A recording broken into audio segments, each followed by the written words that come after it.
Oke, sudah terlihat? Ini sudah, Pak. Oke. Ini harusnya pertemuan tanggal 2 ya. Uji korelasi, persen produk momen dan Spearman ya. Kemudian Chi-square dan odds ratio ya. Oke, kemudian prakteknya.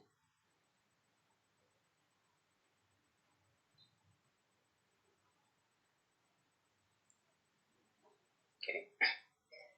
Prakteknya hari ini apa sih ya?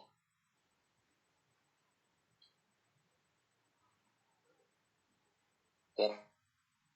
Dan ini kita gabung aja ya. Mudah-mudahan sempat uji persen, uji Spearman, kemudian Chi-square dan Wieser ya. Ada 4 uji yang kita lakukan hari ini.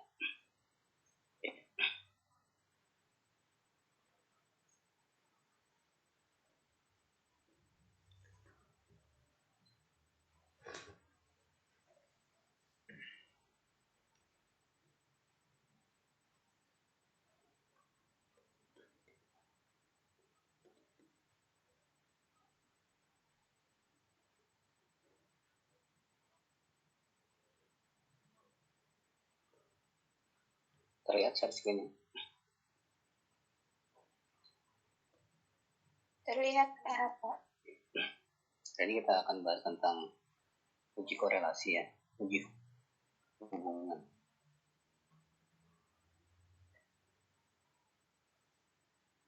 Kemarin sudah kita bahas tentang penangkap perbandingan, hari ini kita bahas tentang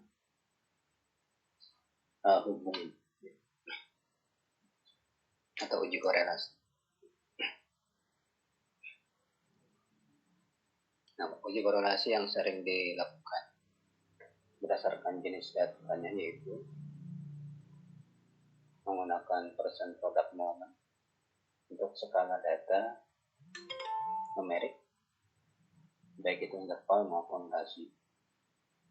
Persen produk momen itu merupakan statistik parametrik, uji statistik parametrik, sehingga distribusi data itu harus normal. Distribusi data harus untuk persen produk momen. Jika tidak memenuhi syarat normalitas datanya, maka menggunakan uji alternatifnya yaitu Spearman. Jadi Spearman ini digunakan untuk skala data numerik, interval rasio, dengan distribusi data tidak normal. Distribusi data tidak normal.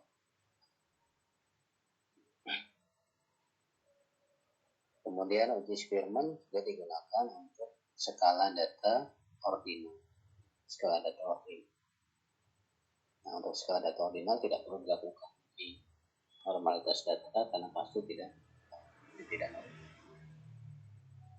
Kemudian uji korelasi yang lain untuk skala data nominal menggunakan koefisien kontingensi.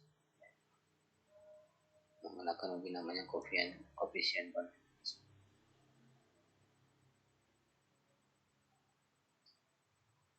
Ini korelasi ya.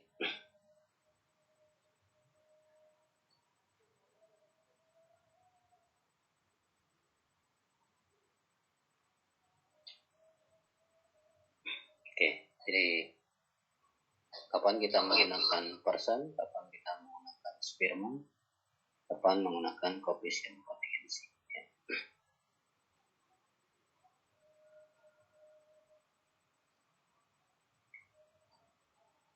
Literatur yang lain menyebutkan bahwa kalau skala data itu numerik, artinya variabel 1 itu numerik, variabel 2 itu numerik, dan distribusi data normal, maka menggunakan uji persen. Atau numerik tapi tidak normal, maka menggunakan Spearman. Spearman juga bisa digunakan ketika skala datanya satu ordinal, satunya numerik. Ya, satu ordinal, satunya numerik. Atau bisa juga ordinal. Kita menggunakan uji Spearman. Atau menggunakan uji yang lain yaitu gamma atau Summers. Kemudian kalau skalanya ada yang nominal, maka tidak bisa menggunakan Spearman. Nominal ordinal menggunakan koefisien kontingensi atau lambda. Untuk nominal juga menggunakan koefisien kontingensi atau lambda. Jadi lihat variabel 1 dengan variabel yang kedua. Misalkan kadar HB hubungan berat badan dengan kadar HB. Berat badannya numerik, HB-nya numerik. Jadi menggunakan uji Spearman, menggunakan uji Pearson. Kalau distribusi datanya normal. Bagaimana kalau tidak normal? Maka menggunakan uji Spearman. Ya, menggunakan uji Spearman. Atau misalkan berat badannya dikategorikan kurus, normal, obesitas. Kurus, normal, obesitas. Dan berarti menjadi ordinal ya. Kurus, normal, obesitas. Terhadap kadar HB-nya tetap numerik. Itu berarti menggunakan uji Spearman.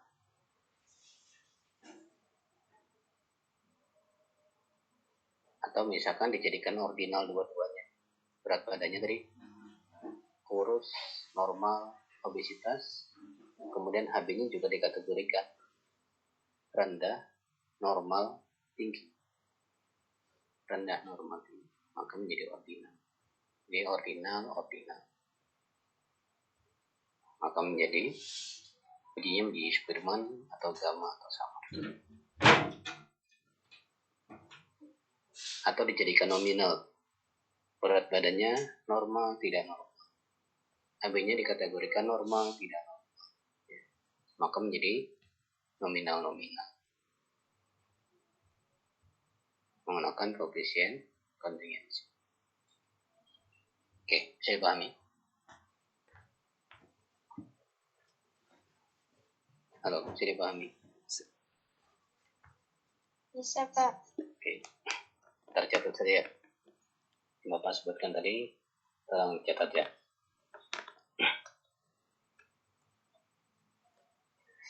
Kemudian, kapan kita pakai koefisien kontingensi, kapan kita pakai lambda. Ya. Jadi jika salah satu variabelnya nominal, itu pasti pakai koefisien kontingensi atau tidak. Koefisien kontingensi jika variabel itu setara. Di variabelnya setara. Tapi kalau variabelnya tidak setara, maka menggunakan lambda.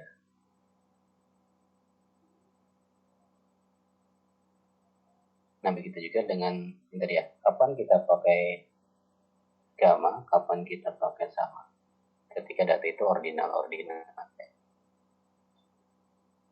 Nah, jika digunakan tabel silang, baris dan kolom, ya, jadi gamma dan summer ini, ujinya menggunakan tabel silang. Berbeda dengan Spearman dan Pearson tidak menggunakan tabel silang, tapi kalau gamma summer menggunakan tabel silang baris dan kolom. Gamma digunakan jika variabelnya setara, lambda jika variabelnya tidak setara.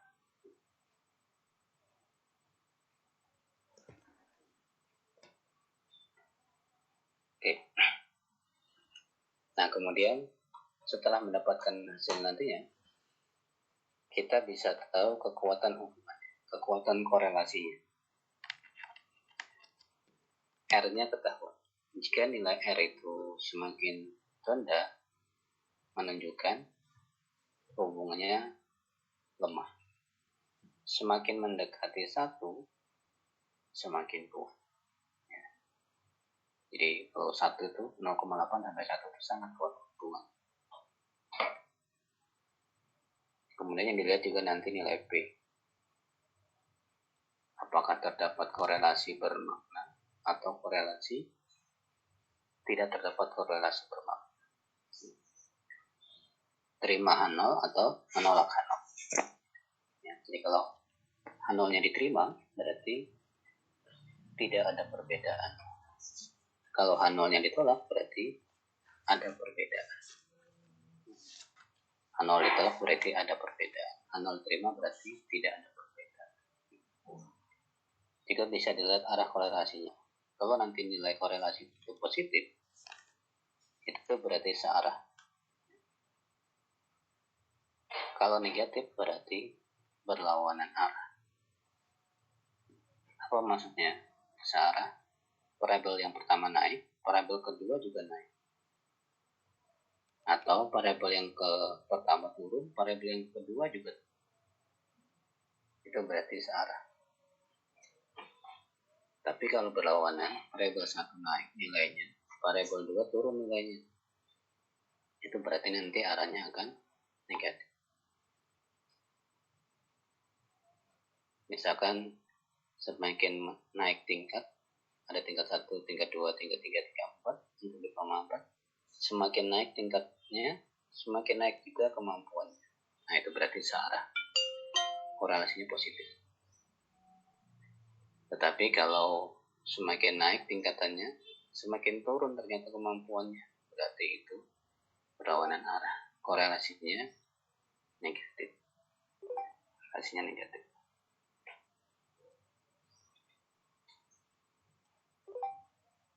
Oke, bisa dipahami? Nanti kita contohkan ya supaya lebih mudah. Oke, ini contohnya uji persen digunakan tadi untuk skala data numerik, distribusi data.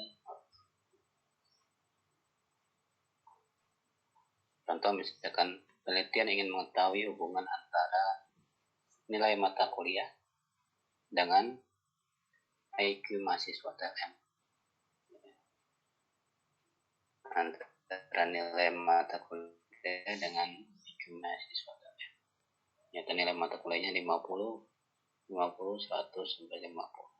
Sementara IQ-nya 100, 150, dan seterusnya.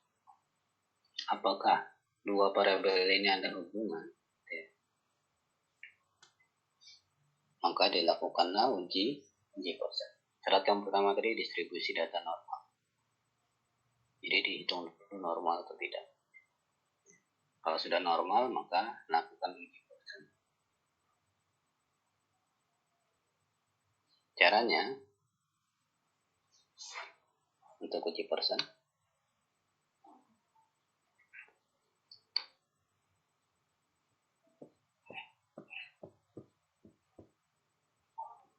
antara nilai mata kuliah disusun seperti ini, kemudian IQ-nya disusun seperti ini.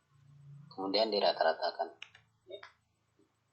Nilai mata kuliah dirata-ratakan 71,5, IQ-nya dirata-ratakan 115,5. Kemudian dihitung nilai X-nya, yaitu nilai X 50 ini dikurangkan dengan 71,5. Jadi 50 kurang 71,5 dapatnya minus 21,5. 50 dikurang 71,5 dapatnya minus 21,5. 100 dikurang 71,5 dapatnya 28,5. Dan seterusnya. Jadi nilai ini, nilai X dikurang X rata, dapatlah nilai seperti ini. Begitu juga dengan Y. Y dikurang Y rata, dapatnya seperti ini. Kemudian X-nya dikuadratkan. 21,5 dikuadratkan, dapatnya 462,25 dikuadratkan. Jadi minus 21,5 dikali minus 21,5 dapatnya 462,25. Begitu juga dengan X, dengan Y. Y-nya dikuadrat. Setelah itu dikalikan X dikali dengan Y. Dapat jumlahnya ini. Kemudian masing-masing dijumlahkan. masing-masing x kuadrat jumlahkan, y kuadrat dijumlahkan, xy dijumlahkan. Kenapa dihitung seperti ini? Untuk mengikuti rumus menghitung R-nya. R hitung itu sama dengan sigma xy dibagi dengan akar dari sigma x kuadrat dikali y kuadrat. Jadi tinggal sudah kita jadi sigma xy berapa? 2717. Betul sih. Kemudian akar dari 3.302,5 dikali 2.472,5. Nah, dapatnya nilainya R hitungnya adalah 0,95. 0,95 ya. Nah, R hitung kemudian dibandingkan dengan R tabel. R hitung bandingkan dengan R tabel. R hitungnya 0,95. R tabelnya untuk jumlahnya data 10 ya. Untuk alfa 0,05, alfanya 5%, tingkat kepercayaan uji ini 95%, adalah 0,497. Dari mana 0,497? Dari tabel R. Dari tabel R pada alfa 0,05%. Jadi pada data 10, R-nya yaitu 0,497. Terlihat nilainya 0,497. Nilai R kalian kelihatan? Terlihat, Pak. Oke. 0,497. 0,497. Artinya R hitung lebih besar dari R tabel. Tadi kalau R hitung lebih besar daripada R tabel, maka H0-nya ditolak. H0 ditolak. Kalau H0 ditolak artinya apa? Terdapat hubungan.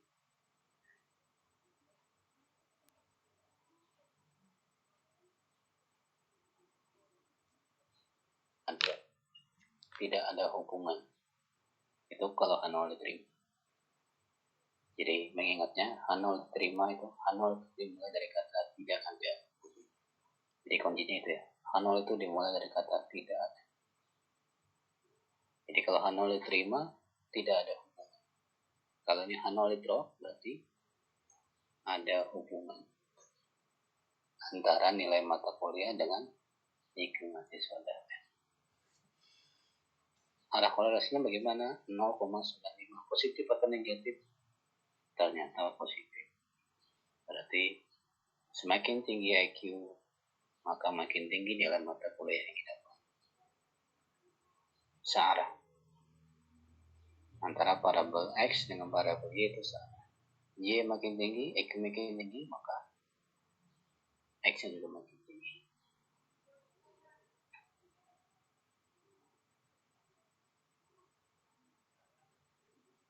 Oke, bisa dipahami? Untuk uji persen.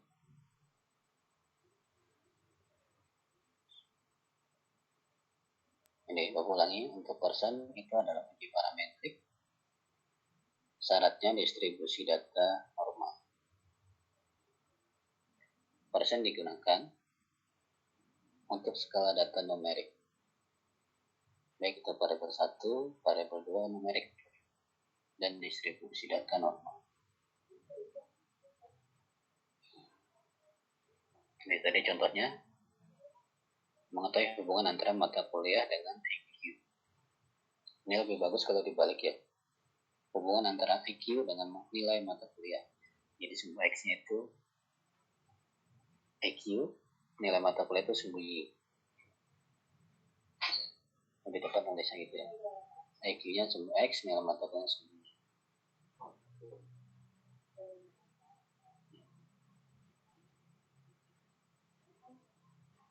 Jadi IQ yang mempengaruhi, yang menyebabkan nilai itu berubah. Berarti kan cocoknya IQ itu sumbu X, mata kuliahnya nilai sumbu Y. Meskipun nanti ketika dihitung tidak berpengaruh ya. Sebagai X itu apa, sebagai Y itu.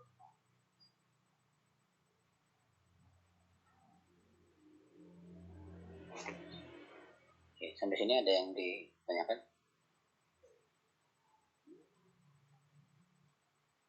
Ya, apakah ada hubungan bermakna antara si A dengan si B? Maka ujinya adalah uji paksa. Kita tidak bisa menggunakan uji T ya untuk mengetahui korelasi atau hubungan.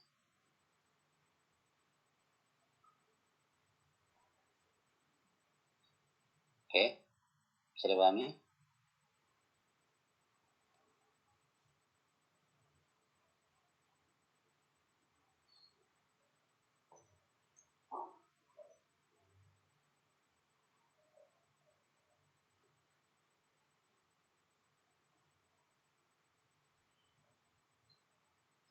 Bisa dipahami?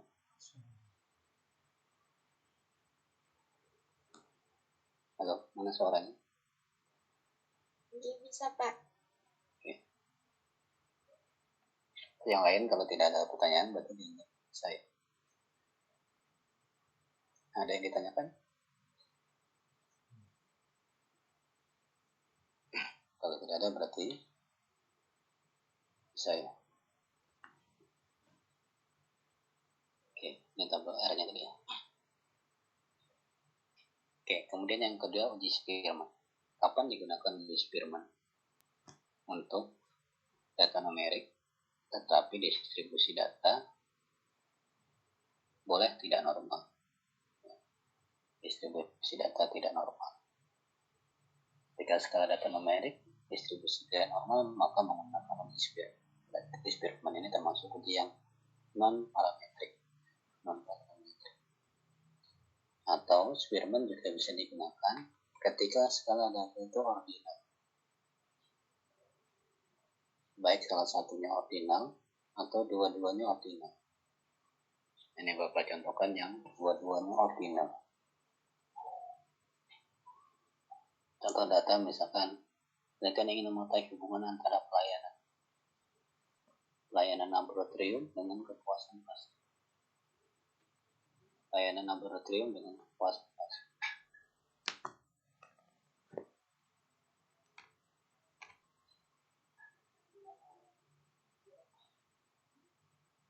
Jadi nilainya pelayanannya responden 1 menyatakan puas. Kepuasan pasien puas. Ada juga yang menyebutkan pelayanannya sangat puas. Kepuasan pasiennya puas. Nah, dan saja dengan ini menilainya dengan kuesioner ya. Menilainya dengan menilai apakah puas atau tidak puas. Nah, datanya seperti ini. Jadi puas, sangat puas. Yang puas, tidak puas.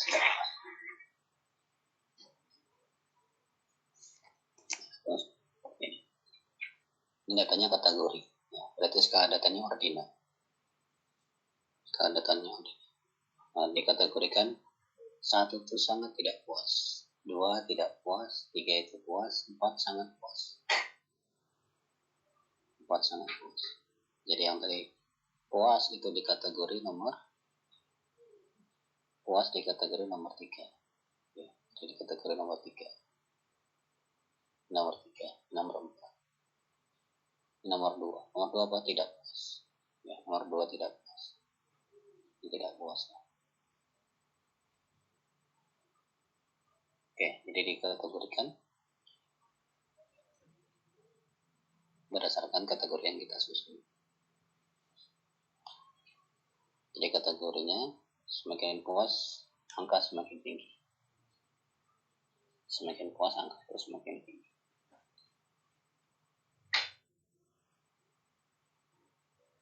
Nah, kemudian setelah kita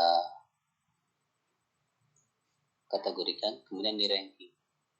Ingat kemarin cara meranking? X1 dulu kita atur. Ini satu-satu ya. Kalau kemarin kita gabungkan, ini dipisahkan. X1 dulu. Sama nilainya ada 4 tuh. nilai 4 itu ada 3. 1, 2, 3 ya. 1, 2, 3. Berarti kan ini nilainya 1 ditambah 2 ditambah 3. Berapa? 1 tambah 2, 3. Kemudian ditambah 3. 1 tambah 2 tambah 3 jumlahnya 6. 6 dibagi 3 data. Rankingnya 2. Jadi yang nilainya 4 itu kita ubah menjadi rankingnya 2. Kemudian yang nilainya 3 ternyata ada di data keempat. 4 ditambah 5 tambah 6 tambah 7 ditambah 8. Ada berapa data?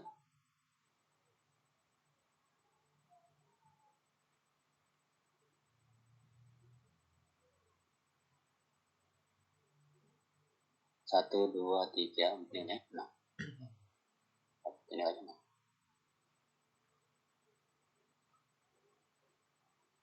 Kemudian setiap angka 3 pada 6. 3 ini berubah jadi 6. 3 ini juga berubah jadi 6. Kemudian 9 dan 10.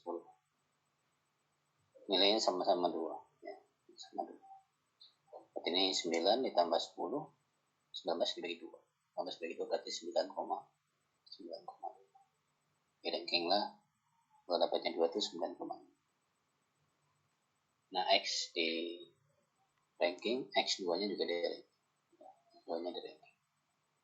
Jadi masing-masing rankingnya tidak diurutkan seperti kemarin. Seperti ketika uji beda.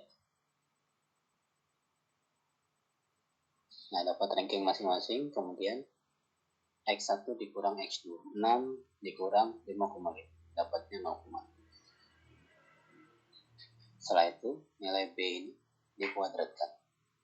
0,5 dikali 0,5 berarti 0,25. Nah, setiap data nilai B ini dikuadratkan. Ya, nilai B ini dikuadratkan. Minus 3,5 dikali minus 0,35 dapatnya 12,25. Dikuadratkan ditambahkan akhirnya dapat 14. Berarti 1 dikurang, rumusnya ini ya. Untuk mendapatkan nilai P-nya, P hitung 1 dikurang 6 dikali sigma dari B1 kuadrat dibagi dengan N kali N kuadrat minus 1. Jadi P-nya sama dengan 1 dikurang 6 kali sigma B1 kuadrat berapa? 14. Dibagi dengan N. N-nya berapa? N-nya 10. 10 dikali dengan 10 kuadrat minus 1.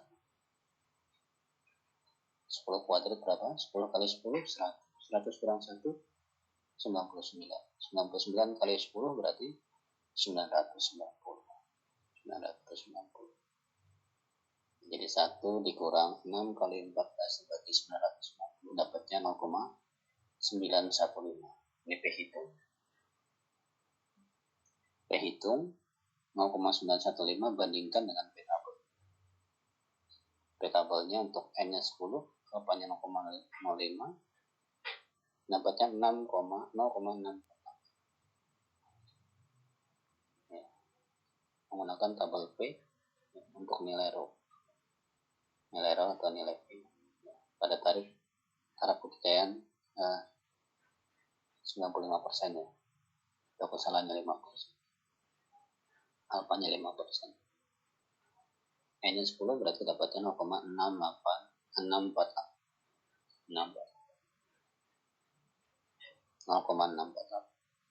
Jadi P hitung lebih besar dari P hitung lebih besar dari P tabel.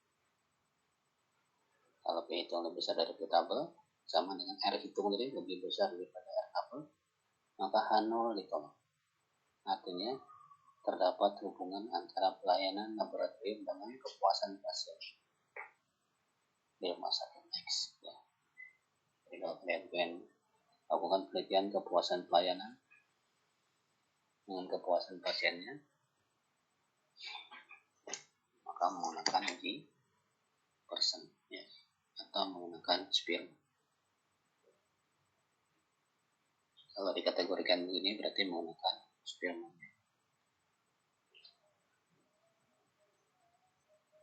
Oke.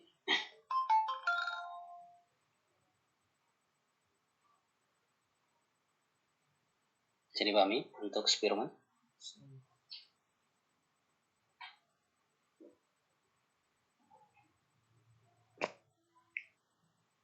Jadi kapan kita menggunakan Spearman? Ketika skala data itu numerik. Distribusi data tidak normal. Atau jika skala datanya ordinal. Baik itu ordinal, artinya variabel 1 ordinal, variabel 2 ordinal, atau variabel 1 ordinal, variabel yang kedua numerik. Itu menggunakan uji Spearman.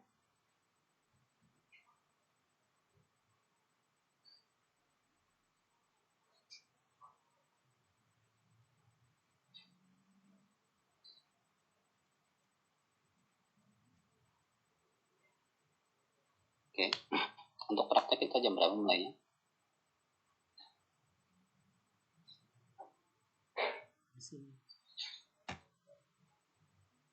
Halo, praktek jam berapa mulainya? Apakah langsung setelah ini?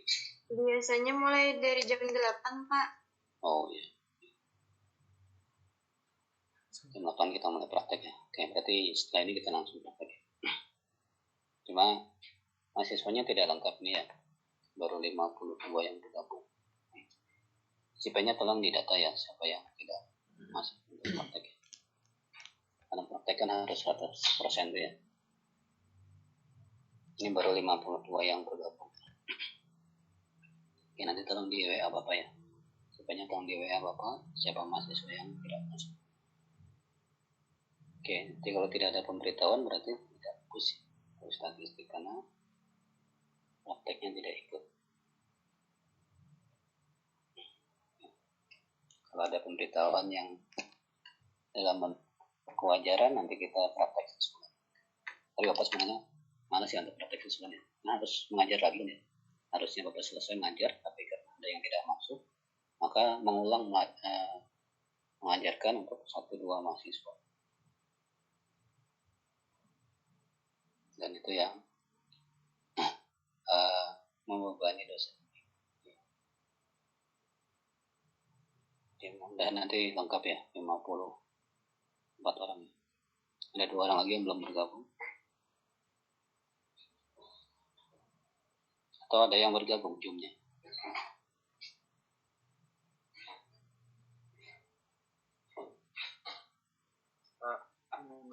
Masuk ya. Ulun sama Ihya Nupus pas 1 Zoom, Pak. Oh, 1 Zoom. Berarti 54 jumlahnya ya. 54. Oke, 54 lengkap sudah berarti? Atau satu lagi?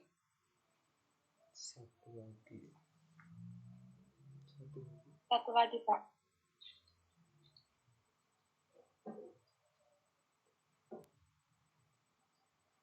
Oke, nanti sifatnya yang mendatanya.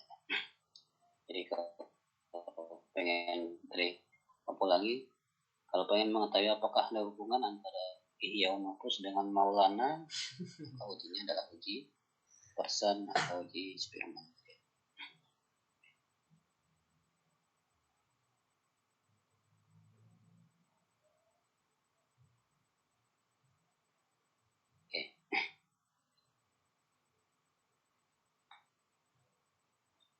Nah, kemudian materi kita berikutnya adalah Chi-square.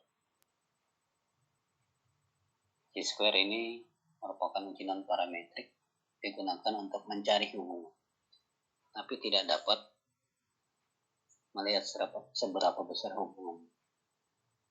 Apakah hubungannya kuat, lemah, sedang, itu tidak bisa. Tapi dapat melihat tabulasi silang.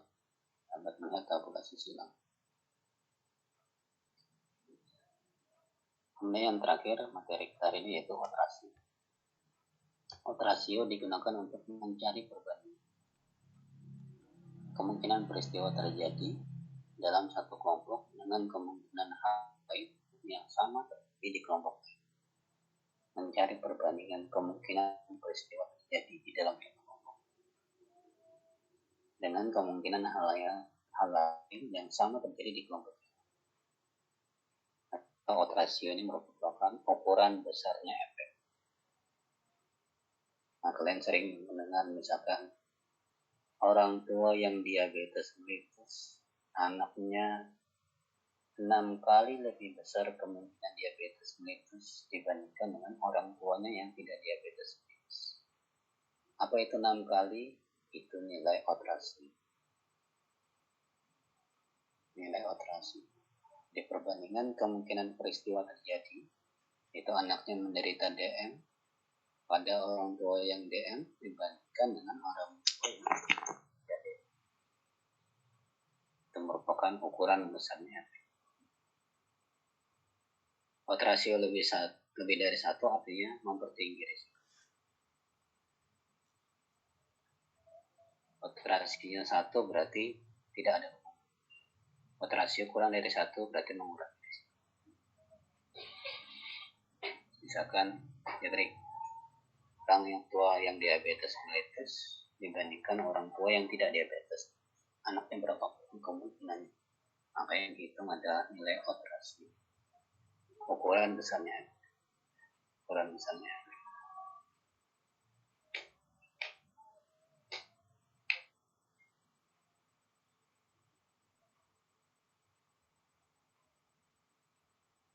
Oke.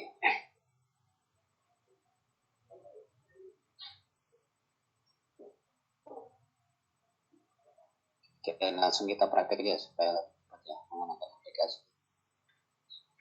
Bapak share datanya ya.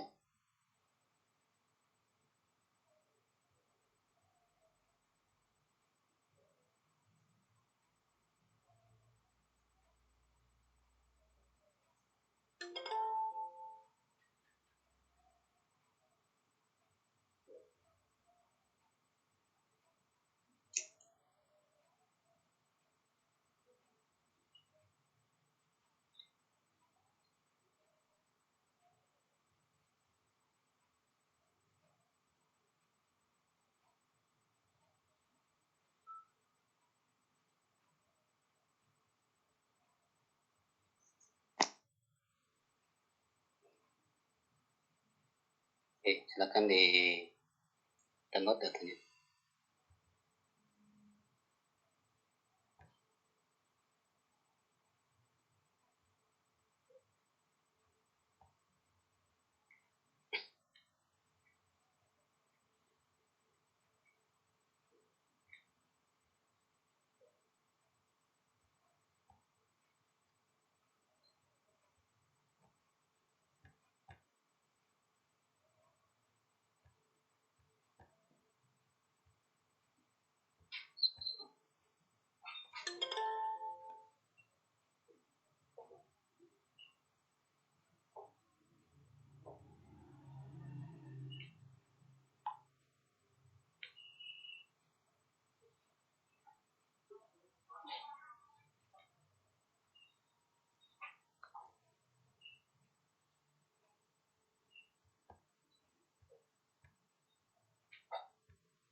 Kita berhasil di download.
berhasil download.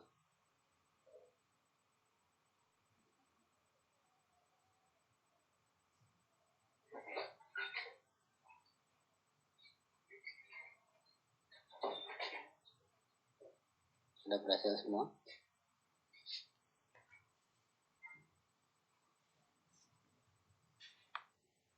Halo?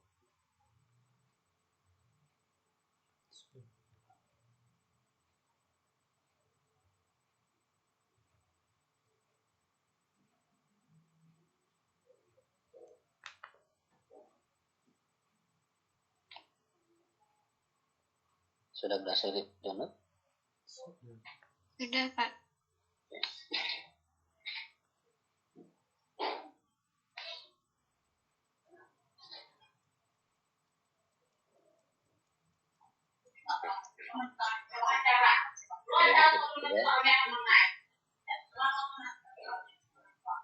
Untuk prakteknya kita coba korelasi person, kemudian korelasi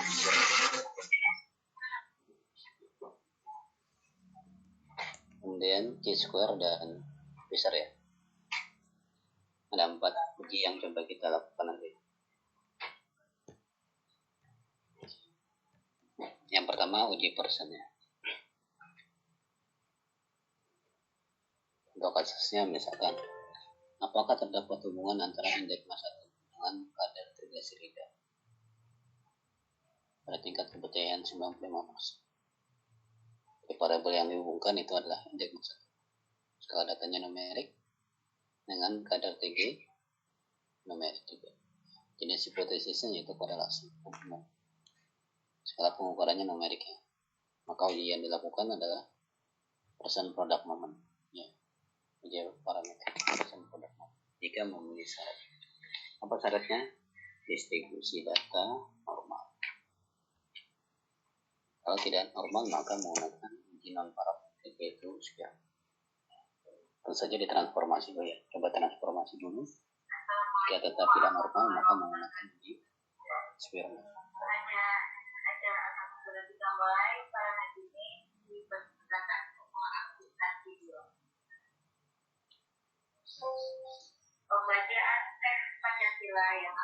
Oke, sekarang silakan dibuka untuk uji persen.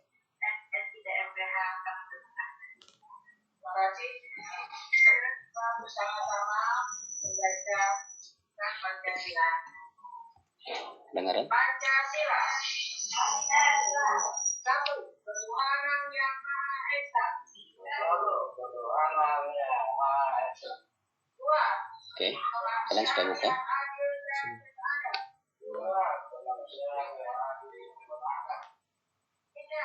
Persatuan Indonesia. Sudah buka? Versi sudah buka? Sudah, Pak. Skrin Bapak kelihatan? PMT dan trigliserida? Terlihat, Pak. Jadi variabelnya indeks massa tubuh trigliserida ya. Datanya seperti ini, indeks massa tubuhnya. Kemudian ini kadar trigliseridanya. Jadi pengen mengetahui hubungan antara PMT dan kadar trigliserida. Yang pertama kita lakukan adalah uji normalitas data. Masih ingat caranya? Uji normalitas data. Analyze, kemudian Explore.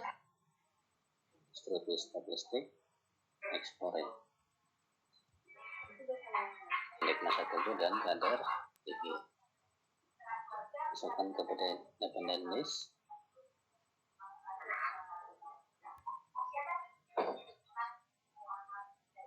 Kemudian di plotnya pastikan normal tercentang. Continue oke. Apa yang terjadi dengan normal atau tidak?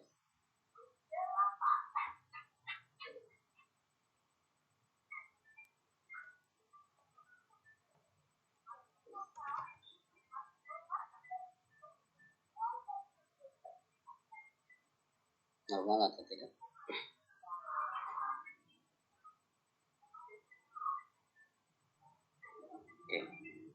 kayak gini ya, 0,390 ya, dan 0,087. Massa tubuhnya 0,390, kadar tingginya 0,087. Kedua-duanya lebih dari alfa, lebih dari 0,05. Kedua-duanya lebih dari 0,05. Berarti kadar tingginya normal, indeks massa tubuhnya juga normal. Terlihat mulai?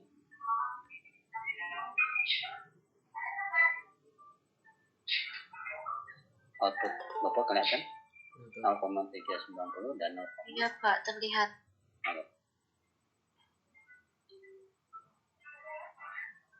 Oke, berarti terpenuhi syarat untuk uji persen. Kalau sudah terpenuhi syarat, maka lakukan uji persen. Caranya, untuk uji persen, klik analyze, kemudian korelasi. Variabelnya berapa? 2 tadi ya, berarti divide.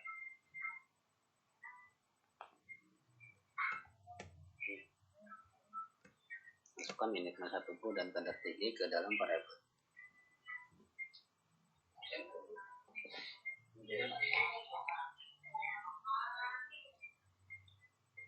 Oke.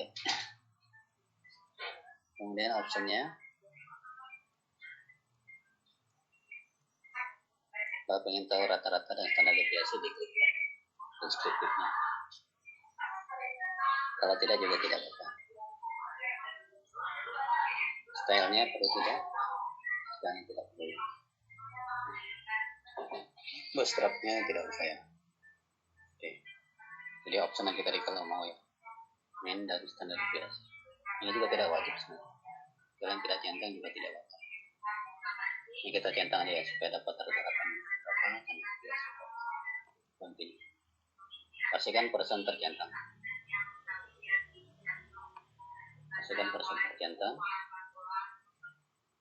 Itu highlight ya. Kemudian oke. Nah, simpel saja ya. Lihat di outputnya. Apa yang terjadi?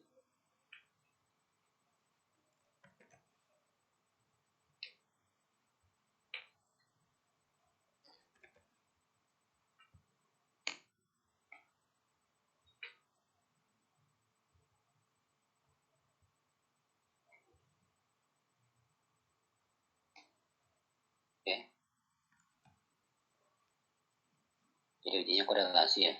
Kelihatan output Bapak? Iya, kelihatan. Oke.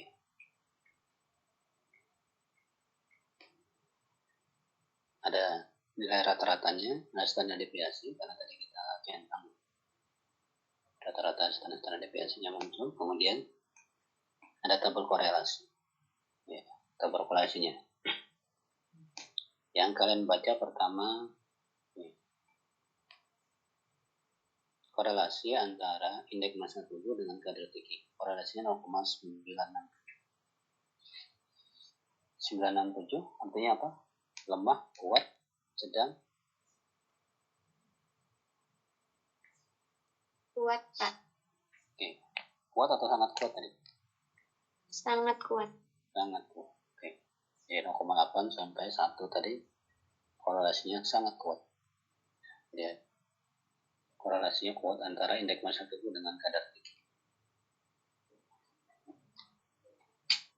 Korelasinya positif atau negatif? Positif atau negatif? 0,967 ini positif atau negatif? Positif Pak. Positif. Kalau positif artinya searah ya. Searah berarti indeks massa tubuh naik, kadar tinggi juga naik. Oke, tinggi juga naik. Berarti searah. Nah, kemudian yang dibaca sig total. Ya. Nilainya 0,000. Lebih kecil dari 0,05. Berarti H0-nya di Terima atau ditolak? Diterima. Signifikansinya 0,0. Ditolak, Pak. Ditolak. Oke, nolnya ditolak. Berarti ada hubungan bermakna. Nah, ini karena dia menggunakan kata signifikan. Dia ada hubungan yang signifikan. Ada hubungan yang signifikan atau ada hubungan bermakna antara indeks massa tubuh dengan kadar triglycerida. Antara indeks massa tubuh dengan kadar triglycerida. Oke, di sini ada yang ditanyakan?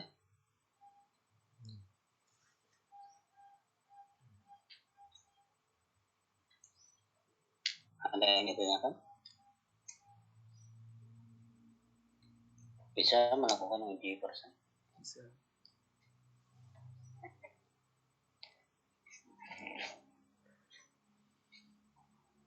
Halo.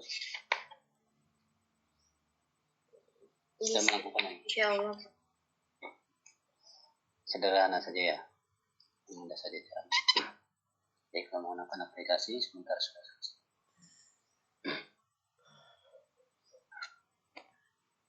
Ya sudah, uji Spearman sudah bisa.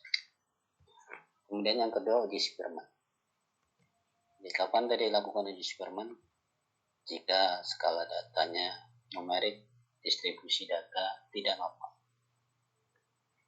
Atau jika yang kedua, jika skala data itu ordinal.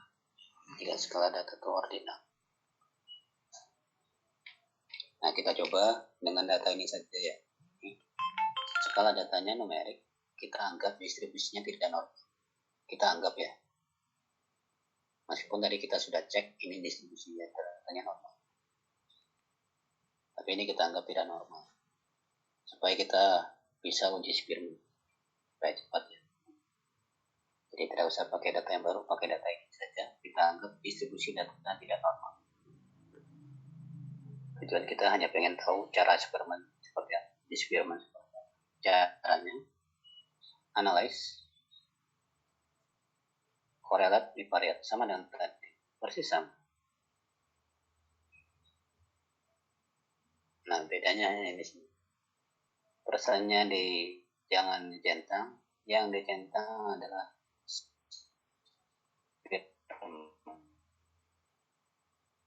yang dicentang adalah Spearman. Optionnya tadi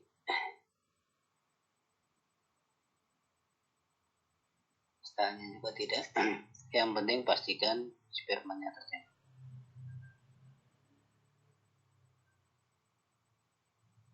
Oke. Nah, itu sudah muncul di outputnya untuk hasil uji Spearman. Kelihatan punya kalian? Non-parametric korelasi. Kelihatan nih, Pak. Di non-parametric korelasi menggunakan Spearman Rho. Makanya menggunakan tadi tabel Rho. Jadi kalau manual menggunakan Rho, karena memang namanya Spearman Rho. Nah, ini korelasinya ternyata antara indeks massa tubuh dengan kadar tinggi 0,96. Korelasinya sangat kuat. Korelasinya positif. Artinya indeks massa tubuh naik dan kadar tingginya juga ikut naik. Korelasinya searah karena nilainya positif.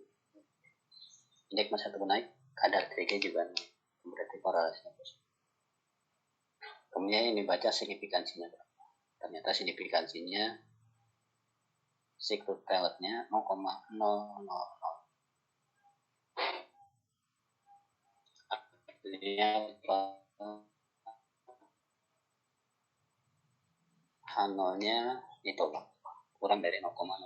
H0-nya ditolak. Artinya ada perbedaan bermakna, ada perbedaan yang signifikan antara indeks massa tubuh dengan kadar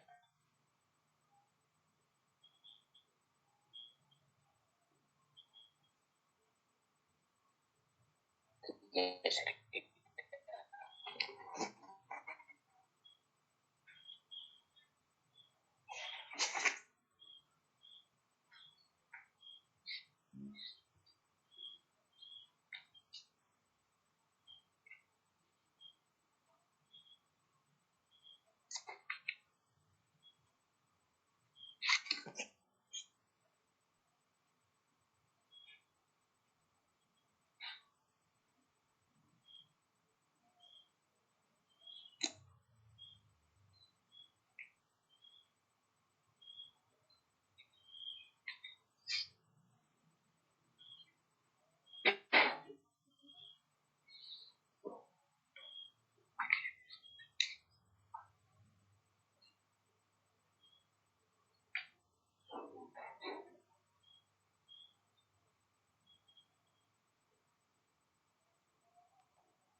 Berarti kalian uji person sudah bisa, uji Spearman sudah bisa ya.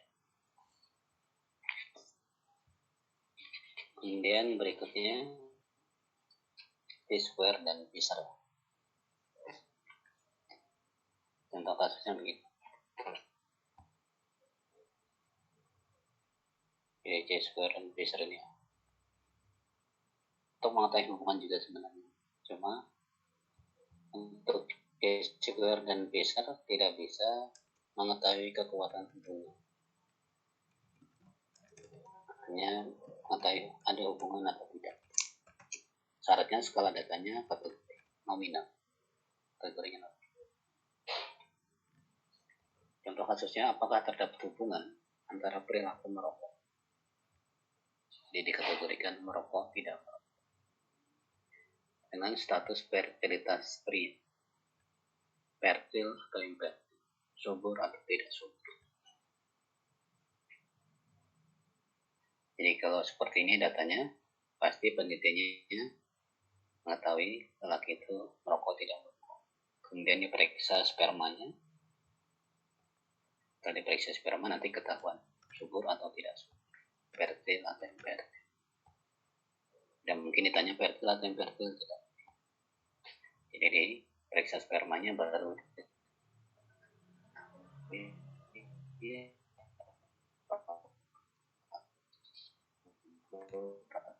tidak subur. Kita lihat dulu variabel yang akan dihubungkan ini ternyata status fertilitas kategori dengan perilaku merokok, sama-sama kategori nominal.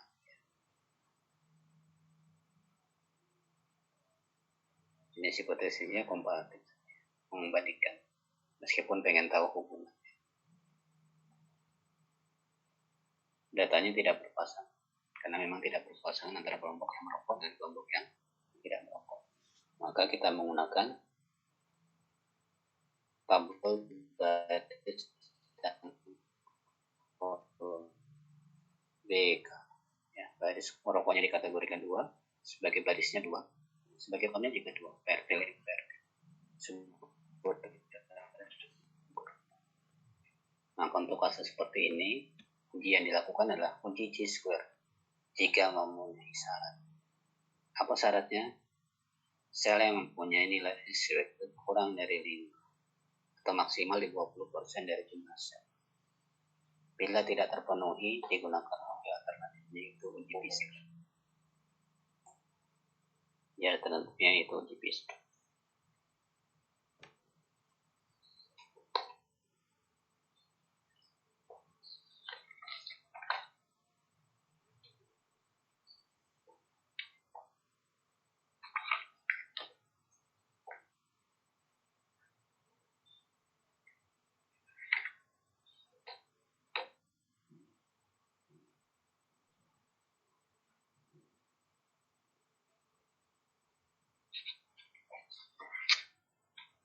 Oke. Nah, datanya ini ya. Tidak merokok ada 10 orang, merokok ada 10 orang. Terus yang subur ada 7 orang, yang tidak subur ada 3 orang. Nah, seperti ini kalian masukkan di SPSS. Masukkan di SPSS. Data SPSS kalian ada? Untuk uji Chi-square? Ada, Pak. Oke.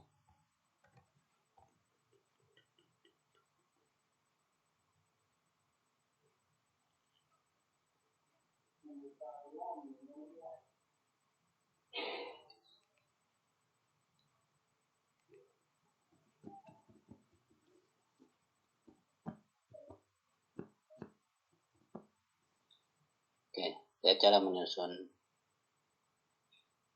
datanya. Nah, ini di value-nya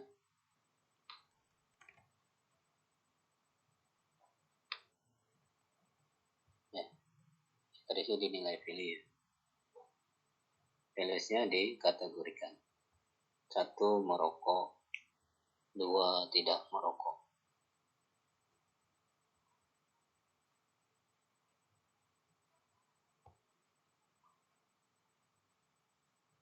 Kemudian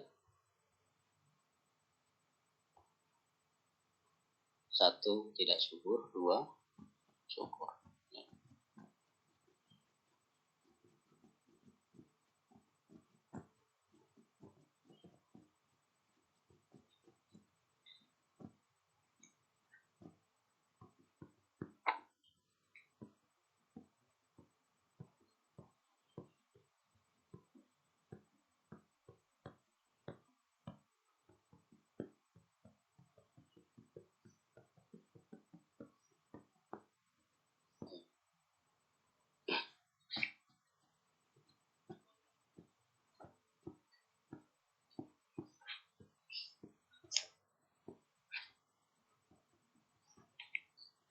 Nah, kemudian kita lakukan uji Chi-square ya. Caranya analyze, descriptive statistic, cross-step.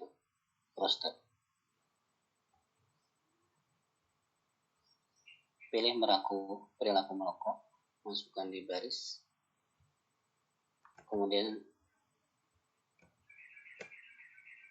status fatalitas masukkan di kolom. Status fatalitas ya. Bukan ada riwayat status fatalitasnya.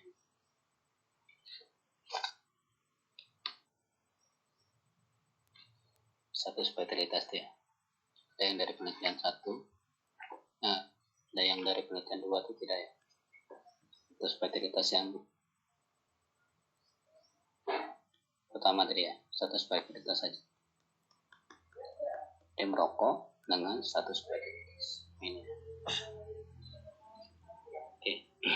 Kemudian pada statistik kita lihat di eksak ini. Eksak ini tidak dibuat apa. Kemudian pada statistik ini Chi-square. Pastikan Chi-square tercentang. Nah, ini banyak pilihannya ya.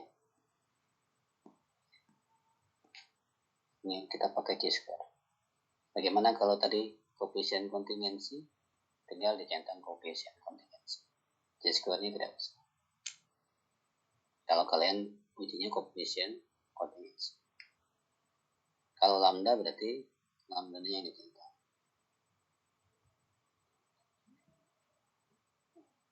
Nah, kita pilih yang Chi-square karena kebetulan kita pengen melakukan Chi. Oke. Kalau tadi kalian melakukan koefisien kontingensi ya tadi tinggal lihat koefisien. Kita Chi-square. Kemudian untuk tahu odds rasionya kita centang risiko, risk.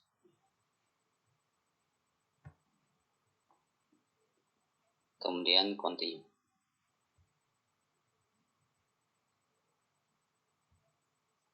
Kita lihat sel yang lain perlu tidak diubah. Nih, munculkan aspek. Ya. Munculkan nilai expected count. Kemudian mirror kita presentasinya supaya muncul.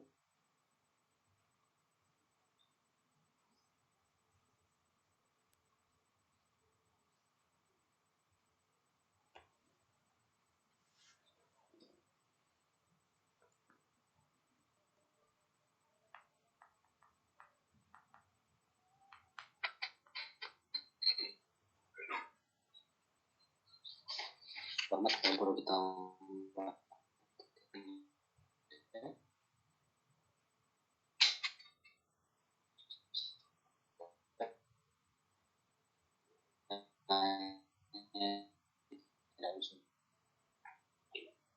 Itu saja tadi.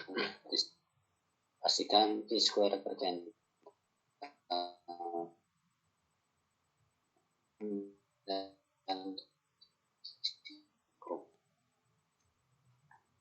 apakah risiko perlu juga? Kalau tinggal rasionya, karena kita pengen sekali menghitung rasio, maka centang ada risiko.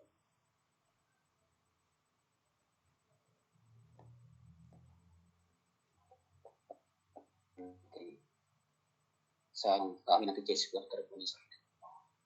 Continue. Format tadi? Format tidak bisa. Oke. Sudah ini ya? Oke. Baca di output.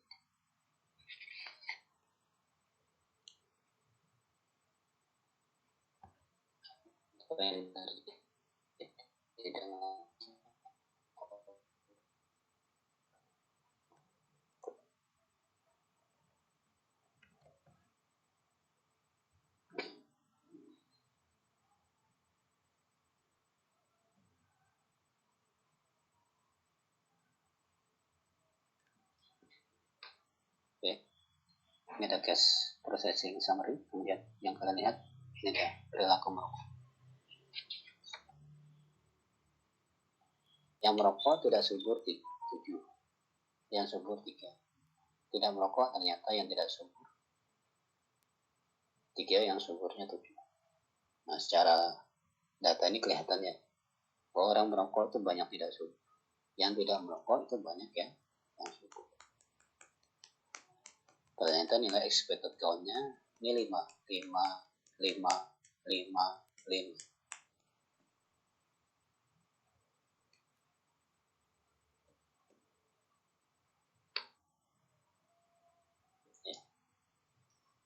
Ini keterangannya 0 sel.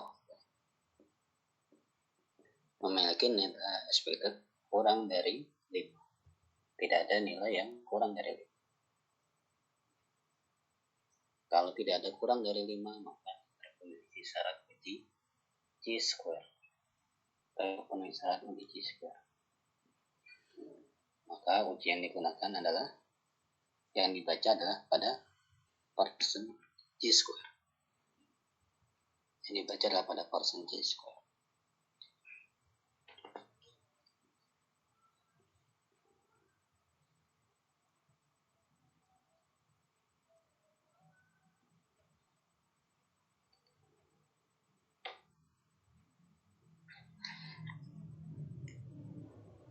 Berapa nilainya? 0,074. Bermakna atau tidak? H0 diterima atau ditolak? Ditolak. H0-nya di 0,07. Diterima. Oke. 0,074 lebih besar dari alfa, lebih besar dari 0,05. Tapi H0-nya ditolak. H0-nya diterima ya. H0-nya ditolak. Artinya tidak terdapat hubungan bermakna antara perilaku merokok dengan status fertilitas. Buktinya apa? Ternyata buktinya bahwa merokok itu juga ternyata ada yang subur. Yang tidak merokok ternyata juga ada yang tidak subur. Itu kan berarti menunjukkan data itu sebenarnya dari data sudah kelihatan. Harusnya merokok itu tidak subur semua. Harusnya tidak merokok itu subur semua, tapi ternyata datanya tidak.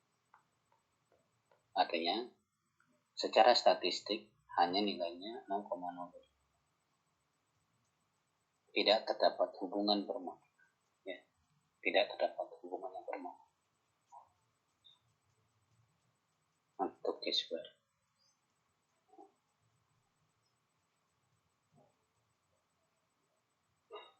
Oke, paham?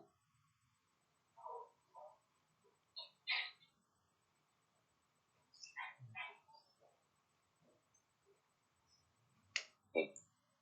Tapi lihat nilai resikonya. Ternyata odds ratio perilaku merokok terhadap ketidaksuburan itu 5,4. 5,4. Artinya apa? Orang yang merokok resiko tidak subur itu 5,4 kali lebih besar dibandingkan dengan orang yang tidak merokok.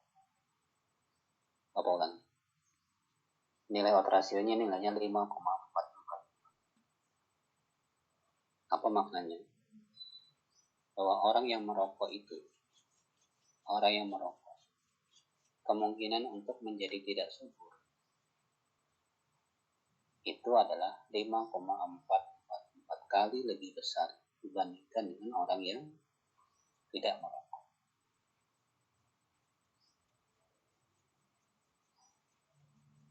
Paham maksudnya? Tadi sudah kita pelajari resiko. Odds ratio itu apa? Odds ratio tadi besarnya nilai efek. Odds ratio merupakan besarnya nilai efek atau perbandingan kemungkinan di satu kelompok terhadap kelompok yang lain. Perbandingan besarnya kemungkinan satu kelompok dengan kelompok yang lain. Kelompok yang merokok dengan kelompok yang tidak merokok. Ternyata orang yang merokok itu 5,4 kali kemungkinan tidak subur dibandingkan dengan kelompok yang tidak merokok. Meskipun secara statistik itu tidak bermakna. Ya, dari data ini menjadi tidak bermakna karena nilainya 0,074. Jadi meskipun tidak bermakna, tetapi kemungkinan resikonya besar.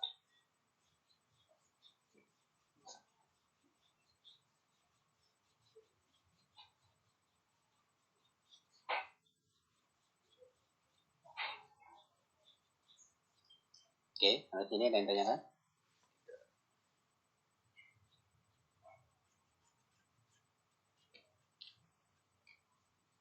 Ada yang ditanyakan?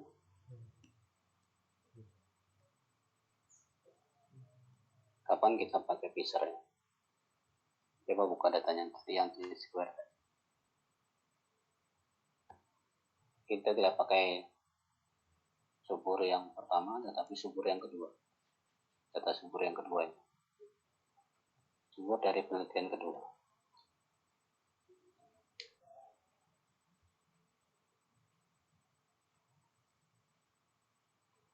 Oke.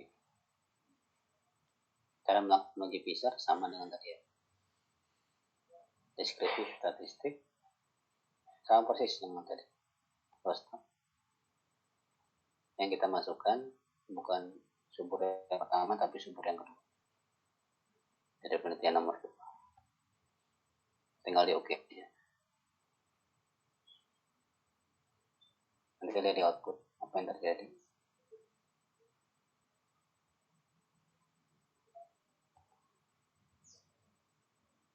Oke. Kalian lihat? Outputnya terlihat? Outputnya terlihat? Terlihat. Oke, lihat nilainya. Yang merokok, yang tidak subur itu 9, yang subur 1. Yang tidak merokok, yang tidak suburnya 2, yang suburnya 8. Nilai expected count-nya lihat 5,5, ini 4,5. Ini 5,5, ini 4,5. Nanti diberi keterangan oleh T-square. Pada tabel T-square di sini ada 2 sel. 2 sel itu 50%. Kenapa 50%? Karena setiap sel ini, selnya kan 2 kali 2 ya. 2 kali 2. Kalau 2 kali 2 kan berarti 4 ya. Kalau ada 2, berarti kan 5%. Itu sel itu 25% ya. 25, 25. Banyak 100 kena. Kalau 2 sel berarti kan 50%. Oke, paham sampai sini? Ada 2 sel. 2 sel itu 50%. Karena selnya kan 4 ya. Berarti kan kalau 2 sel berarti kan 50%. Iya. Ada nilai expected count kurang dari 5 ya, kurang dari itu 4,5, ini 4,5. Nah yang seperti ini tidak memenuhi uji T-square karena ada nilai yang kurang dari 5. Expected count-nya ada kurang dari 5. 1 saja sudah tidak memenuhi, apalagi ini ada 2. 1 saja ada nilai kurang dari 5 tidak memenuhi syarat uji T-square. Apalagi ini ada 2 sel. Paham maksudnya? Jadi kalau ada nilai yang kurang dari 5, maka uji T-square tidak terpenuhi. Bagaimana kalau tidak terpenuhi? Maka yang dibaca bukan pada T-square, tetapi yang dibaca pada Fisher yang dibaca pada Fisher exact. Yang dibaca pada Fisher exact. Berapa nilainya? Signifikansinya 0,005. Ada hubungan bermakna kurang dari 0,05 ya, kurang dari 0,05. Ada hubungan bermakna antara merokok dan status kesuburan. Jadi kalau penelitian pertama tadi tidak ada hubungan, ternyata penelitian kedua ada hubungan.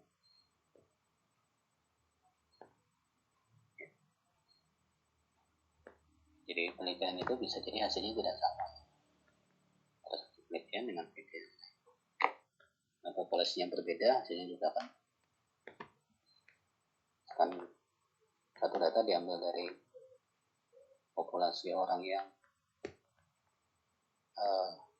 di daerah Banjarmasin, satunya di daerah Martapura, bisa jadi hasilnya itu berbeda.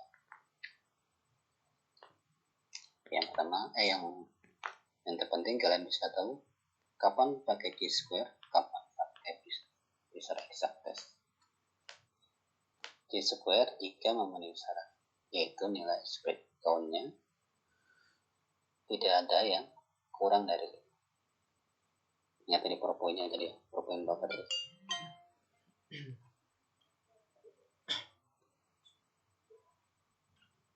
Kelihatan?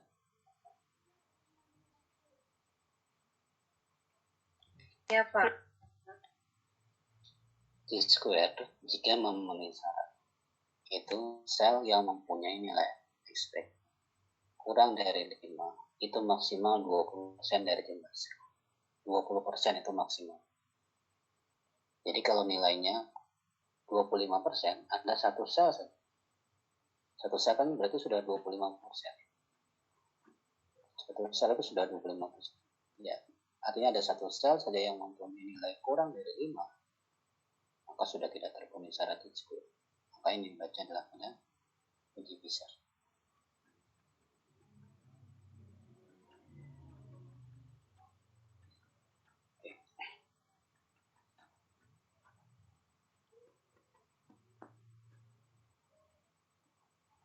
Oke, jadi T-square sudah bisa, Fisher sudah bisa.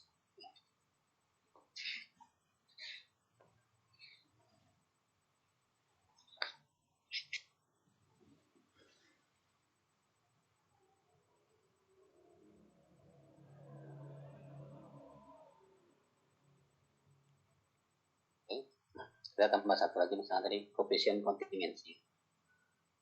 Bagaimana cara melakukan koefisien kontingensi?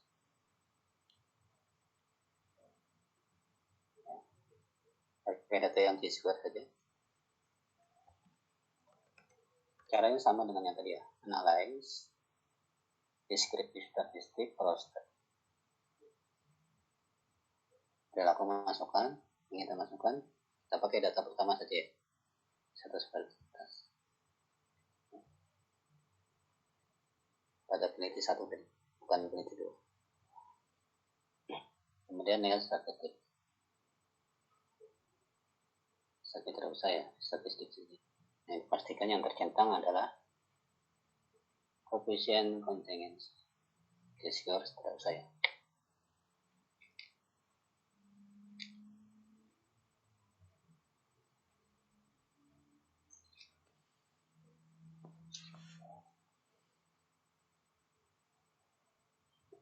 Resikonya tidak usah karena kita sudah tahu tadi ya. Koefisien kontingensi.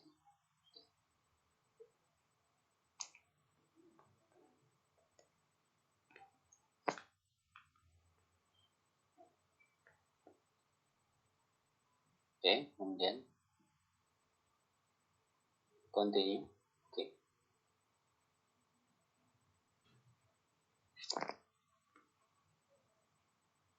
Apa yang terjadi dengan output?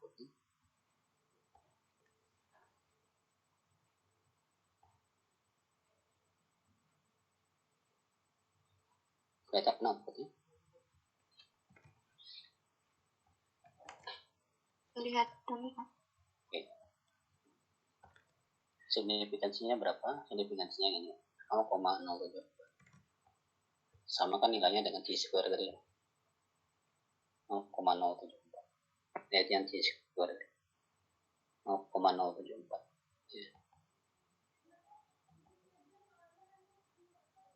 0,074. Kemudian kalau T-square tadi tidak bisa mengetahui korelasinya berapa.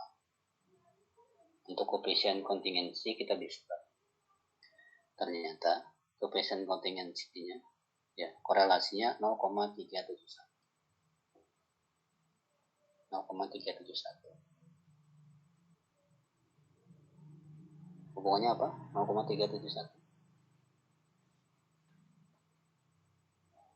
Hubungannya rendah, ya korelasinya rendah. Jadi kan 0 sampai 0,199 sangat rendah.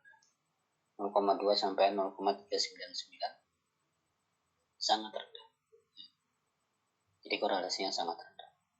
Wajar kalau tidak signifikan ya. Wajar kalau tidak signifikan. Karena korelasinya rendah.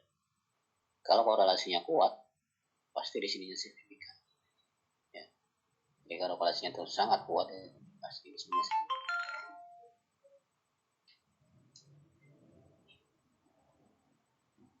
Oke.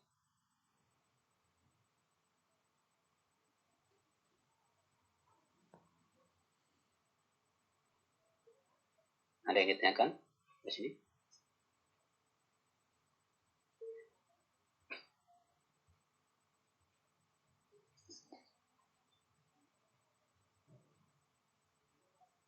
Izin bertanya, Pak. Ya. Yang pada bagian cross step itu yang bagian statistiknya semisal langsung dicentang pada bagian G-square terus langsung ke yang lainnya, ada bisa apa harus satu-satu kayak gitu Pak? Boleh saja. Square-nya dicentang banyak gitu ya. Ininya dicentang banyak gitu ya. Statistiknya dicentang banyak. G-square, terus semua dicentang itu boleh tidak? Boleh saja sebenarnya. Tergantung tujuan kita pengennya apa. Tujuan dari penelitian kita itu.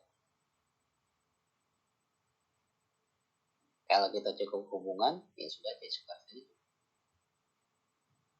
Karena G-square ini ibaratnya kunci Inggris. Semua itu masuk di G-square. Tapi kalau kita pengen tahu, kesenantiannya berapa? Untuk ordinal misalkan kita pakai gamma. Nah, gamma dan samar tadi untuk ordinal ya. Untuk yang ordinal. G-square dengan koefisiensi boleh tidak dicentang dulu? Boleh saja. Cuma akan jadi mubazir. Mubazirnya kenapa? Bisa lewat dari tujuan kita. Tujuan kita ini apa sih sebenarnya? Tujuan penelitian kan kita sudah tahu ya. Kita pengen tahu resikonya saja. Oh, berarti cukup dicentang resikonya saja. Yang lain nggak usah. Kita hanya pengen tahu rokok itu berapa kali resikonya dibandingkan apa. Berarti cukup resiko saja. Jadi tinggal dari tujuan si peneliti. Maksudnya. Dan tujuan peneliti itu adanya di bab 1. Tujuan penelitian itu ada di bab 1. Sementara pengolahan data ini adanya di bab 3. Ya. Pengolahan data itu kan di bab 3 ya. Hasil dan pembahasan tuh ya. Hasil pembahasan bab 4 ya. Bab 4. Berarti bab 1 dengan bab 4 mana yang duluan? Bab 1 kan ya. Berarti kita menentukan tujuan dulu. Setelah kita tahu tujuannya apa, baru alat ukurnya pakai apa, statistiknya pakai apa. Statistiknya pakai apa. Jadi kita menentukan apa yang pengen kita cari, baru statistiknya mengikuti. Paham sih? Jadi kita ke Banjarmasin dulu, kita tahu tujuannya ke Banjarmasin, baru kita pengen naik angkot atau naik kendaraan. Angkot dan kendaraan itu statistiknya, alat bantunya saja. Kita tahu tujuannya banyak. Nah ini seperti itu juga. Dicentang semua boleh tidak? Boleh saja. Tetapi ibaratnya Kita naik angkot, kita naik kendaraan, kita naik Damri di waktu yang sama. Boros tidak? Boros. Dan pasti peneliti tidak tahu tujuannya itu apa. Menandakan peneliti tidak tahu tujuannya itu apa. Kalau dia tahu tujuannya, berarti statistiknya pasti pas satu. Karena dia tahu tujuan. Oke, paham maksudnya ya? Dicentang semua boleh tidak? Jawabannya jangan akan membazir.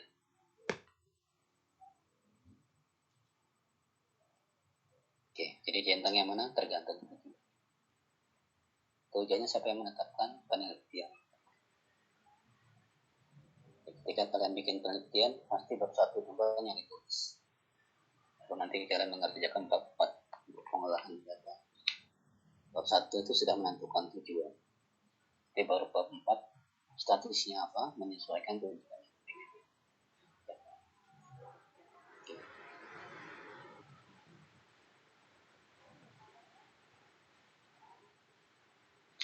Sudah banyak status yang belajar ya. Square hari ini, persen, Spearman, square, besar, dan coefficient contingency.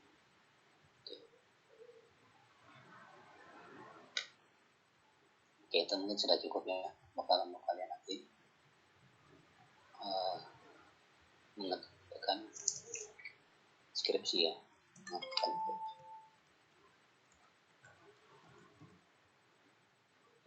Jadi uji T berpasangan dan tidak berpasangan, dependen. Kemudian apa kemudian cross kalalis. Apa itu? Satunya? Rehman. Ya, jadi uji T berpasangan tidak berpasangan dan kemudian berarti sudah ada apa? Kemudian ANOVA, one way dan repeat dan pasangannya berarti ada 8. Hari ini persen T square, persen Spearman, T square besar, persen Kita ada berapa sudah? Sudah ada 13 dari Bapak sudah ada 13, dari Bu Anang sudah ada yang lain banyak ya. Oke, mungkin itu saja bukannya ya. Kalau terlalu banyak ujinya nanti kalian juga. Kalau nanti saat penelitian kalian bingung ujinya apa, tanya ke Bapak ya. Pak, saya punya data seperti ini, ujinya apa yang cocok? Tanyakan nanti ke Bapak ya. Oke, jadi tidak mungkin diajarkan semua. Atau kalau kalian sempat buka, saya buka sendiri ya. Apa saja uji yang ada. Banyak sekali dia. Jadi tidak mungkin diajarkan semua di mata ya. Jadi kalau pengen mendalami silakan dipelajari, dibuka sendiri. Oke, ini itu ya dari Bapak ya. Di tugas teori Bapak sudah selesai. Tidak punya utang lagi. Praktek juga sudah selesai ya. Tinggal kita ujian. Nah, seperti apa ujiannya?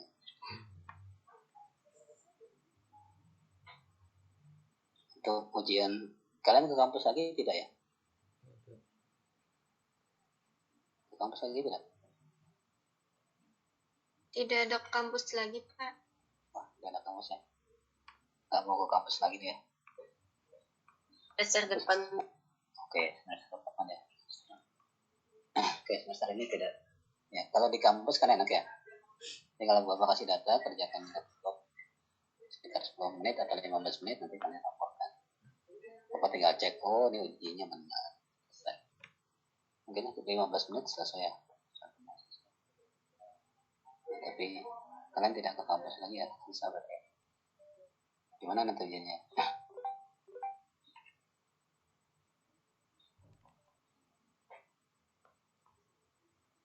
Oke. Kalau gini aja ujiannya.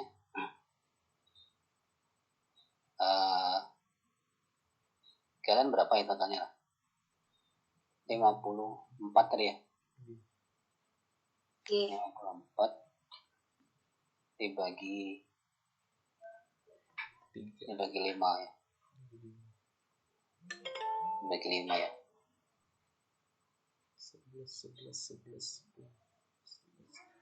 dibagi 5 ya. Iya, Pak. Oke, jadi untuk prakteknya 54 dibagi 5 kelompok. Jadi misalkan kita mulainya jam 10 misalkan, atau jam 8 gitu, ujian jam 8. Maka yang masuk ke Zoom duluan itu 1 sampai 10 misalnya. Jadi 10 orang yang ada di Zoom. Nanti Bapak kasih soal masing-masing. Yang 10 orang. Si A mengerjakan ini, si B mengerjakan, si C mengerjakan itu. Sesuai dengan urut absen kalian. Jadi Bapak kasih data, kalian pelajari data ini cocoknya untuk uji apa. Setelah kalian paham sudah ujinya, kemudian langsung kalian kerjakan dengan SPSS. Kerjakan dengan SPSS sebentar, 10 menit atau 5 menit. Ya 5 menit selesai ya. Kalian kerjakan dengan 5 menit selesai, kemudian laporkan. Siapa yang sudah selesai, laporkan. Jadi tampilkan SPSS-nya, kemudian outputnya seperti apa. Langsung Bapak nilai dari sini ya. Oh benar dia kerjakan SPSS-nya, oh benar dia outputnya. Mana yang dibaca bisa? Oh ini Pak yang dibaca. Oke, paham? 1 orang selesai, kemudian orang berikutnya lapor. Sampai 10 orang. 10 orang selesai. Kemudian 10 orang itu keluar dari ruang Zoom. Saat keluar dari ruang Zoom. Kemudian 10 orang berikutnya masuk ke Zoom. Misalkan 10.30 masuk 10 orang berikutnya. Oke, begitu ya. Itu aja ya. Iya, Pak. Oke. Begitu nanti kalian hanya mungkin 15 menit ada di Zoom, tapi Bapak bisa 1 hari tuh ya. Untuk menilai 50 orang tuh ya. Bapak yang capek sebenarnya ya. Kalau Zoom seperti ini ya. Tapi mau tidak mau ya harus begitu ya. Oke, dipaham nanti ya. Jadi pembagiannya nanti akan Bapak share ke sipnya. Kapan kita ujian kita sepakat aja. Minggu depan.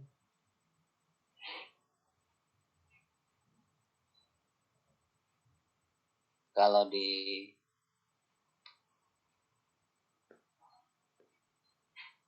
sini tanggal 12.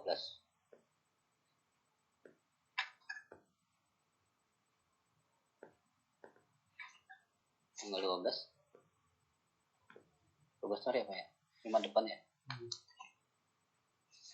Oke, Jumat depan aja ya. Oke, Jumat depan jam 8. Jadi 1 mungkin 1 sampai 11. Kemudian 12 sampai 22. Nanti Bapak share ya. Kemudian masing-masing Bapak kasih soal yang berbeda ya. Jadi 10 orang yang masuk di Zoom itu soalnya beda-beda. Soalnya beda-beda. Nah, Bapak share. Kemudian kalian kerjakan. Kemudian yang sudah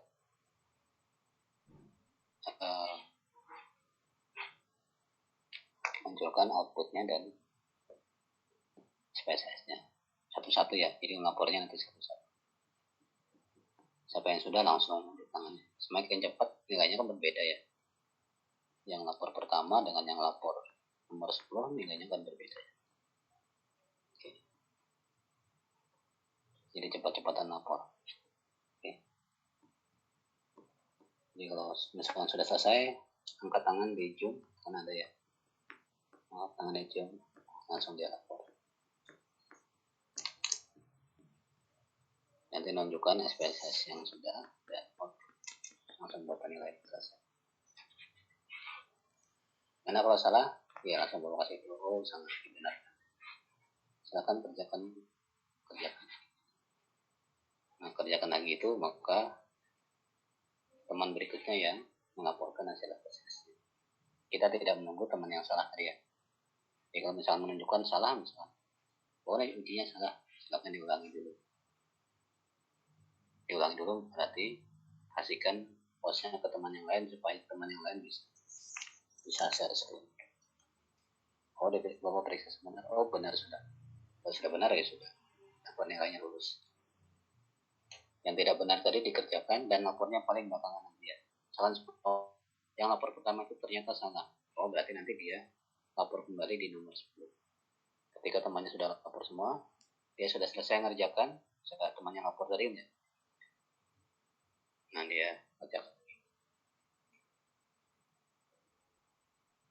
Kesempatan 2 kali lapor ya. Kesempatan 2 kali lapor. Kalau 2 kali lapor sudah salah berarti nanti remedi ya. Mudah-mudahan tidak ada yang salah tidak sebenarnya. Oke. Itu yang prakteknya jadi di hari Jumat minggu depannya. Kemudian teorinya. Teori kita hari apa ya? Hari Selasa, Pak. Selasa. Oke, Selasa depan berarti ujian ya. Puas untuk teori. Teorinya dari yang sudah kita pelajari. Nanti Bapak buat soal di Google Form. Kalian tinggal menjawab di Google Form-nya. Nanti aktifkan 2 perangkat. Satu untuk kalian mengerjakan dan satu untuk kamera supaya Bapak tahu yang kalian buka apa. Dan kalian buka. Untuk kamera, satu alat untuk kalian bekerja, entah itu laptop atau HP. Satunya kamera yang diarahkan ke badan kalian dari samping ya, posisinya dari samping. Oke, di kameranya dari sini ya, supaya kelihatan wajah dan aktivitas kalian. Di kanan kalian buka apa sih? Boleh buka-buka atau tidak? Kita sepakat nih? Boleh buka-buka atau tidak?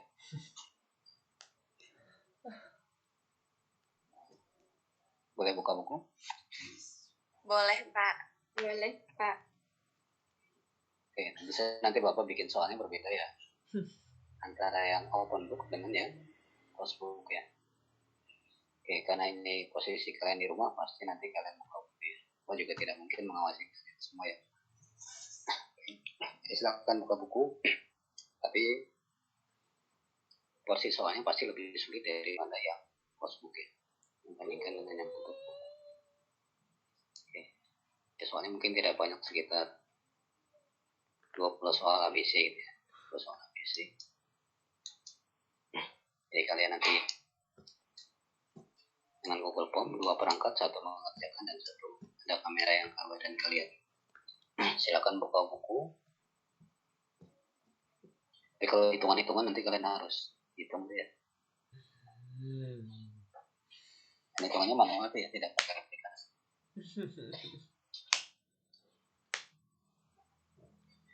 Tolong R hitungnya berapa ya. Bapak kasih data R hitungnya berapa. Meskipun itu ABC, tapi kan lama kalian mengerjakannya. Oke. 20 soal sudah banyak ya. Posisi kita coba hitung R hitungnya berapa. Nah, nanti coba bikin soal. Bikin soal juga ya. Tidak tahu seperti apa soal. Yang penting yang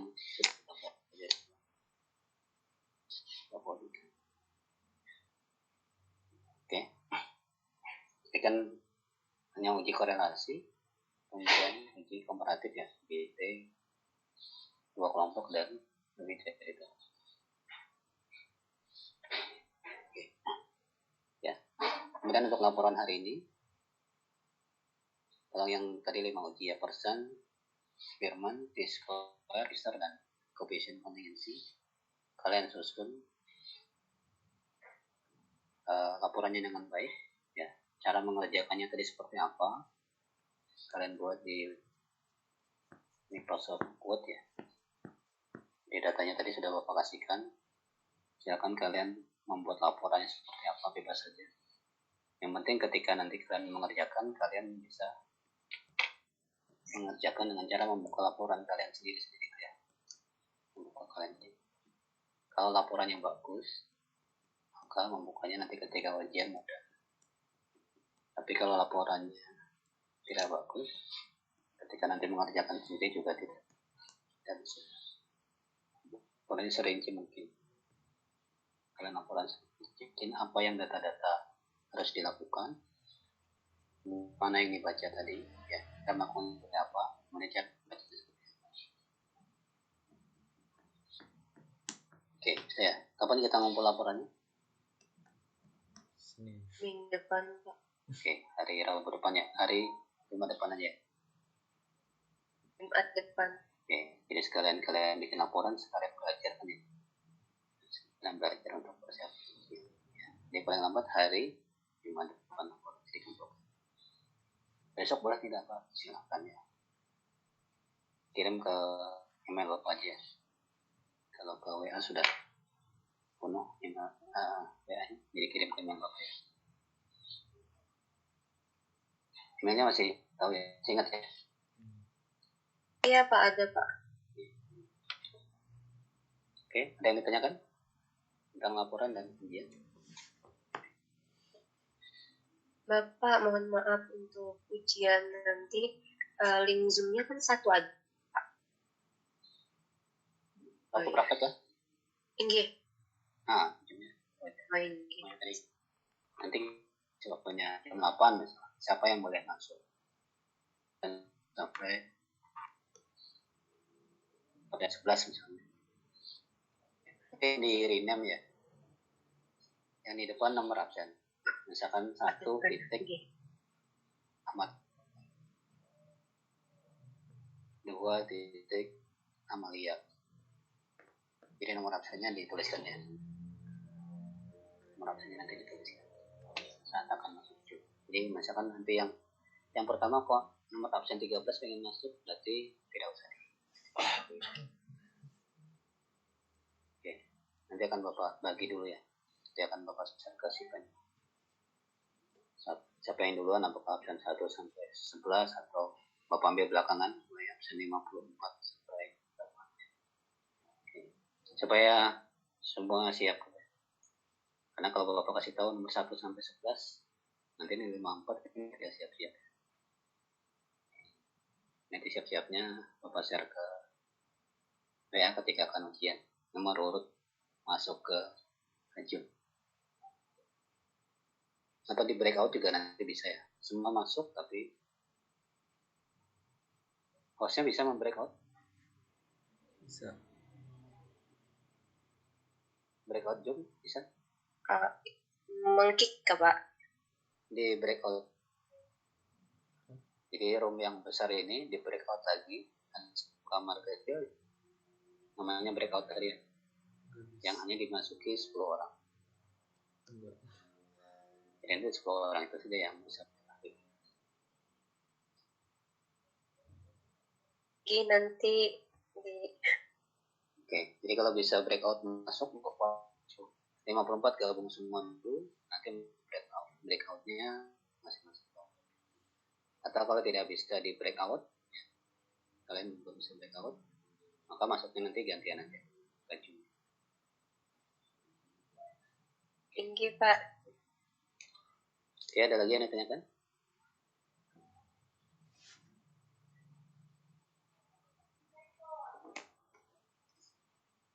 Oke, tidak ada. Kita sampai sini ya.